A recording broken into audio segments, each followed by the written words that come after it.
Hello world, I'm LJ and this is LJ Goes Sweden.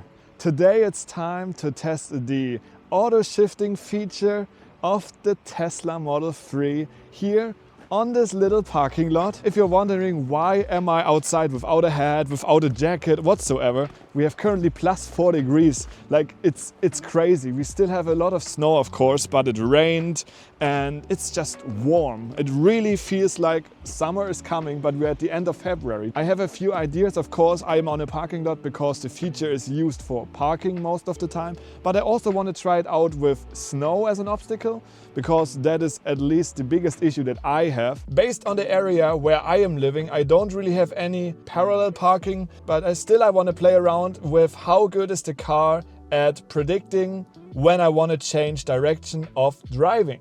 So now I'm gonna set up my camera. I want to place it back there. This is not really safe, but I'm not driving fast anyway, so I'm hoping it's all gonna be fine. Okay guys, so I hope this is working now. Of course, it would also be nice to have a second camera that fully shows me while I'm doing these tests, but as of right now I only have this camera. For now, unfortunately, we have to go like this. I will be turning around if I have time to talk, of course, not while I'm blocking the parking lot. First of all, of course, which is also part of the self-shifting, is the car recognizes that I want to drive in front. So that is already a good thing. We're gonna actually do it like this because we want to see the environment. And I just always have to say, like, man, I love this visualization, especially like the cars next to the car where I am in, you know, like the distance. Of course, it's probably not all correct and also up front, but it just looks nice. And now just imagine having this ability, like to just portray the real footage that the cameras see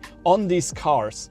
Of course, if you go like a bit closer, you see that this is like layers that are from top to bottom. So it's not a 3D model. It's really like top to bottom layers, but still very, very interesting. But now we're gonna drive forward and we're gonna reset basically the car. So I'm hoping there's no one coming. Perfect. So we're gonna drive, and we already see it, to activate reverse, but we wanna actually reverse first of all with this pile of snow in front of me, because I don't know if you can even see it. The car has already switched from this mode, and there it was, but it's popping up and it's disappearing. And that is something that I notice, unfortunately, most of the time, that the car is not sure when it's giving you the option to activate reverse. But now it says, yes, I'm turning the steering wheel, I was on the brake, and it worked. And now we have the situation, I don't know, I hope you can see it in the back, there is a car. So if I now go back far enough, the car tells me, okay, hey, I want to actually go this. And yes, we want to make it hard. I press the brake, I turn around, and you can see, okay, there's another car. How long does it take for the car to realize that we are shifting? It's not, oh, there it is. Okay, so now it appeared, hey, I want to shift. So it tells me, hey, I turn the steering wheel and now we go in reverse. So now, of course, I'm going a bit further because I want to actually get out of here. So you can see the car is already telling me or predicting, hey, I usually want to go front now. And there we go. If I now aim like this, it still gives me the option that I could still go into reverse, which of course makes sense in my opinion, but we don't want it in this situation right now. Now we're gonna park again where I just parked before. So I wanna go in reverse because I usually like to park in reverse. In my opinion, it makes life easier. So I'm driving up front, but the car is not telling me, hey, I wanna go back. I don't know if it is like learning, but now it comes up. Okay, so activate reverse, and then we can easily go back into reverse into this parking lot. But still, it already gives me the option if I want to go back up front. So now it works really good. But the thing is, I am also driving very, very slow. Usually I have a bit more of momentum when I'm like doing this, of course. I'm not like super slow. So if I go a bit faster, and I hope the camera is not falling for this, we're just gonna try it off with the pile of snow. So now I'm at 10 and I want to go in reverse now. So I slow down. And nothing happens. And at this moment, I would have already swiped. So usually, you know, now it pops up. I haven't moved since I started talking to you guys. But apparently, it's telling me like, okay, now it's gone again. No, there it is. Okay, gone again. So it's a bit glitchy when it has snow up front. And it also tells me now, okay, I shouldn't really go further. I just go a bit more, but now it comes again. So that's something that I don't really like that much yet, but I think it's gonna actually upgrade. I'm not sure if the camera position actually has changed. So I'm gonna drive into a parking spot, but we're gonna make it nice. So I drive back here and then brake, steering wheel change, and there we go. So that works so good. I love this feature. I really have to say I love it. So now we're gonna park driving forwards into this parking spot right here. And I wanna see when I park the car, if it now tells me to go into reverse. And there we are. So tap. Of course, probably you just see white here, unfortunately. You cannot have both at the same time with just one camera. And now the car tells me, hey, tap to activate reverse. So it knows that I have this up front. But I also have to tell you, especially at the superchargers, I have noticed that sometimes the car wants to get you in reverse when you could easily go forward. I have noticed this on my car, but I also noticed this actually on other cars. One time there was a guy who drove a Tesla Model S Plaid. I was really like, oh man, that's awesome. And when he started to drive, he pressed the accelerator a bit too much, I would say, but he switched to reverse and he hasn't noticed. So he went like all the way back, like nothing happened. But still, I think he was also like not expecting that this happened. So now we go into reverse, automatically switching again. I just love this visualization. So we go all the way back. Oh, yeah, there we go. It's still, of course, a lot of ice here. So yeah, there we go. Activate to drive. We are activating. And now, yeah, you see there is a car up front. I hope you can see it on the screen. Yeah, make it a bit bigger. And I have the option to just switch one more time. So I'm gonna do it, especially because it's so easy to switch. And now, of course, I want to go front and the car does it without any issue. And this is just amazing. So now we're gonna take another snow pile, this one on the left, because I want to go reverse on the right. And the car, yep, is telling me to do so. Maybe it actually has even improved over the last periods of weeks, of months, I don't know. But it feels better. It really feels better. Now I'm just gonna park here, no problem. Of course, the car will not tell you now to go up front because the car knows or expects probably that you have now parked yourself. So it doesn't make sense. Also, the steering wheel is straight. Maybe if I turn it like this, the car will tell me to go forward. But nope, it doesn't. Okay, so now we have to manually move it, but still I don't see this as an issue. And I think this is already it for parking lot scenarios. I'm gonna drive up now to the parking lot next to this, where we don't have so many cars, to see if this auto switching feature also works without cars or with less cars. So we're gonna drive up here to the next one now. I hope the camera is still standing back there, holding tight. We have some holes in the ground due to ice melting.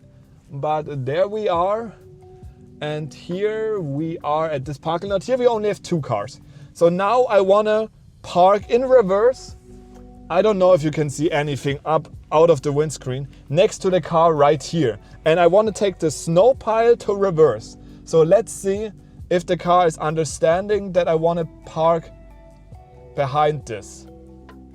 I'm driving up front. Nothing yet, but there's also, now it appears. So this is sometimes something that I don't understand. What is the decision making for the car to not show it to me initially?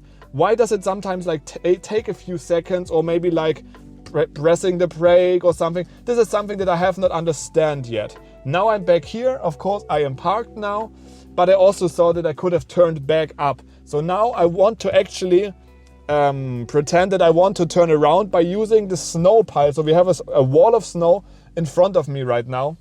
You can also see it there. And I want to reverse. So I cannot make it. We just make this scenario up now. Does the car understand? Yes, it does. Perfect. This is what I love. This is just amazing. And now also, of course, usually you just need to back up a bit so that you can make it around.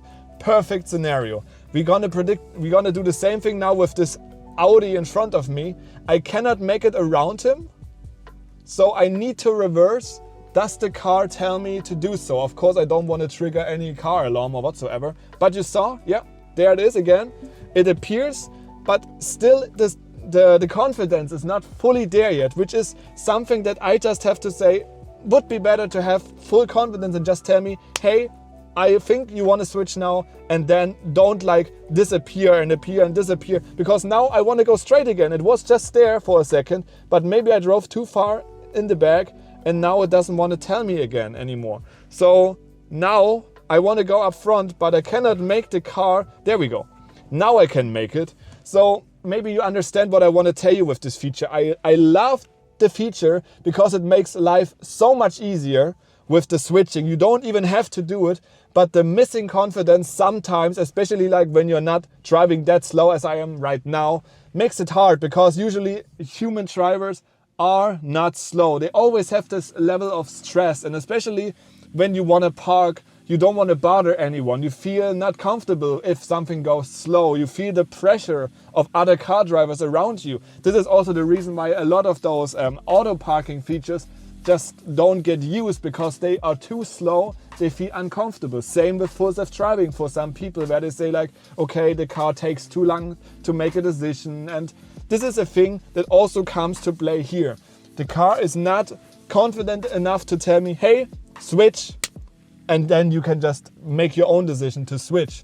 So this is unfortunately something that I think still needs some update. Also now, of course, sometimes it's just hard to make the car tell you, hey, I want to switch. Now if I slowly drive further, maybe it's coming up. Yeah, there it is. So even here, if you drive long enough towards the front, the car at a certain time might understand what you want. But of course, it's just way faster to just swipe down than risking to hit an object. Also now, of course, now it understands, hey, I want to switch around. I want to go back to the front. So that is the auto shifting feature from Tesla. I think it is also still in beta, auto shift beta. Yeah. For parking and motor turns based on the surroundings, your vehicle will assist you with shifting. Okay guys, so there you have it. I hope this video format was enough for you to understand what I'm trying to tell you with this auto shifting feature. I am 100% convinced that this is a great feature. I definitely love the idea that you have this auto shifting ability. And I know for a fact that Tesla is gonna make life easier in the future even more, because I also have this feeling that when you are navigating to a place in the future, that you can have a feature that is maybe like an auto blinking, where the car predicts like the route you want to take by blinking when you have a navigation. Of course, it doesn't make sense when you don't have a navigation. But when you have a navigation and you follow that navigation, then the car blinks, which is also an indicator for you, hey, okay, I want to make that turn now. Or for example, like take that exit on a highway. I think that is a great thing, because I'm a person, I don't like navigation voice. It is always something that takes me out of my own mind, out of my own business while I'm driving, listening to music, podcast or whatsoever. So having this auto blinking feature, at least for like making a turn, is a great idea in my point of view. Also with those static improvements of full self-driving, I think it is possible that you can run full self-driving like in shadow mode and only let the blinking set free. Of course, it's definitely also very, very risky, because it could definitely confuse other people if it's wrong or if you are like not following the navigation. But if you have the option to turn something on like this, I would definitely give a thumbs up for that. But okay, now enough said, guys. I'm gonna grab you out of that construction back there that I just made, just that you get an understanding. That is the surrounding that we were just driving on, if you were not able to see anything. So this was the area, 2 cars behind me, and up front just a few piles of snow. I would say that is it for today's video. I hope you enjoyed this video. If you want to see more Tesla content or also Eurovision content, feel free to give this video a thumbs up and also subscribe to the channel. But now enough said, guys. I hope you have a wonderful day. We're gonna see each other back in the next video. Bye bye.